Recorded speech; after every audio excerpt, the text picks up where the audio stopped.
Praise the Lord. आप सभी का नया दिन नई उम्मीद में स्वागत है। आज के वचन को लेकर हम पढ़ेंगे याकूब अध्याय उसकी 5वीं आयत और 16वें वचन को पढ़ेंगे। इसीलिए तुम आपस में एक दूसरे के सामने अपने अपने अपराधों को मान लो और एक दूसरे के लिए प्रार्थना करो जिससे चंगे हो जाओ। धर्मी जन की प्रार्थना के प्रभाव से बहुत कुछ हो सकता है।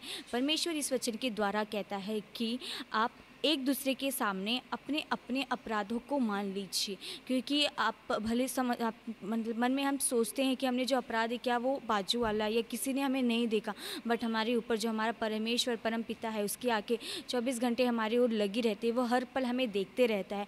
परमेश्वर की आंखें हमारी ओर लगी रहती है। भले हमारे आसपास के लोगों ने हमें वो अपराध करते हुए ना देखा, लेकिन परमेश्वर हमें सदा देखता रहता है। इसलिए परमेश्वर हमें कहता है कि जो अपराध आप लोग ने किए हैं उसे एक दूसरे के सामने अब मान लीजिए। इससे आप के दिल में जो भी वो एक बोझ रहेगा कि हाँ मैंने गलती की और इसे बतलाया नहीं है, आप मान लेंगे तो आपका दिल भी हल्का हो जाएगा। इससे अब क्या होता है, जो प्रार्थना विनती आप परमेश्वर के सम्मुख में करते, परमेश्वर उसका उत्तर देता है। परमेश्वर आपको चंगा करता है उस प्रार्थना विनती को सुन के, क्योंकि परमेश्वर जानता है आपने गलती तो की, परंतु आपने उस गलती के लिए माफ़ी मांग लिया। और माफ़ी मांगने के बाद उस गलती को छोड़ना सबसे महत्वपूर्ण कार्य है। इसीलिए जो गलती आपने की उसे उसके सामने, दूसरे के सामने मानकर उसे हमेशा हमेशा के लिए छोड़ दीजिए। और परमेश्वर के सामने भी निर्णय लीजिए कि हमने जो गलती की उसे हम छोड़ते हैं। दोबारा यह गलती हमसे ना होने के लिए परमेश्वर आपको मदद करेगा, अगर आप परमेश्वर से उसके लिए मदद मांगेंगे। उसी तरह परमेश्वर इस वचन में आगे कहता है, धर्मी जन की प्रार्थना के प्रभाव से बहुत कुछ हो सकता है। परमेश्वर हर एक जन को धर्मी जन कहता है।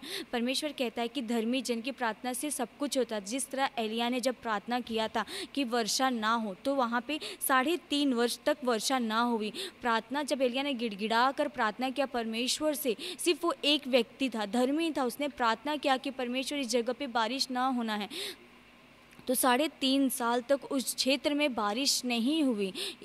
एक व्यक्ति की प्रार्थना से जब वर्षा रुक सकती है, तो अगर हम मिल के एक दूसरे के लिए प्रार्थना करेंगे तो क्या कुछ नहीं हो सकता। उसी तरह परमेश्वर कहता है कि एक दूसरे के पापों को क्षमा करो और एक दूसरे के लिए प्रार्थना करो। एक दूसरे के दुख में आप भागी होइए, उनसे पूछिए उन्हें किस तरह की दुख तकलीफ है, उनके लिए प्रार्थना कीजिए। आप अगर उनके लिए प्रार्थना करेंगे तो आपको अपनी प्रार्थना का उत्तर परमेश्वर के ओर से ज़रूर मिलेगा।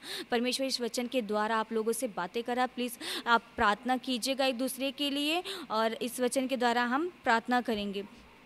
धन्यवाद राजा, स्तुति हो परमेश्वर पिता। धन्यवाद प्रभु, आज के सुंदर समय के लिए आपका धन्यवाद करते, एक नया दिन दिया प्रभु, इसके लिए धन्यवाद करते प्रभु। हमने जो भी गलती की प्रभु, हम खुद मानने के लिए हमें वैसा हृदय दीजिए परमेश्वर। हमें एक दूसरे के अपराधों को मानकर क्षमा करें प्रभु, उसे भूलने के लिए हमें समझ बुद्धि की आत्मा को दीजिएगा परमेश्वर पिता। आप हम पर दया अनुग्रह कीजिए प्रभु, और हालेलुया परमेश्वर आप हमें धर्मी बनाइए परमेश्वर, आपके सामने उपस्थित होने के योग्य हमें बनाइए परमेश्वर। आपने हमें हालेलुया राजा प्रभु धर्मी बनाया प्रभु, ऐसे संभाल के रखने के लिए आपसे हम विनती करते हैं परमेश्वर पिता। हमने आज तक जो भी गलतियां की प्रभु, उसके लिए हम आपसे माफ़ी मांगते हैं परमेश्वर। आप दया अनुग्रह कीजिए प्रभु, आप क्षमा करने वाले परमेश्वर पिता, आप क्षमा कीजिएगा परमेश्वर पिता। इस छोटी सी प्रार्थना को यीशु मसीह के नाम में मांगते, सुन और कबूल कर मेरे स्वर्गीय पिता, आमीन।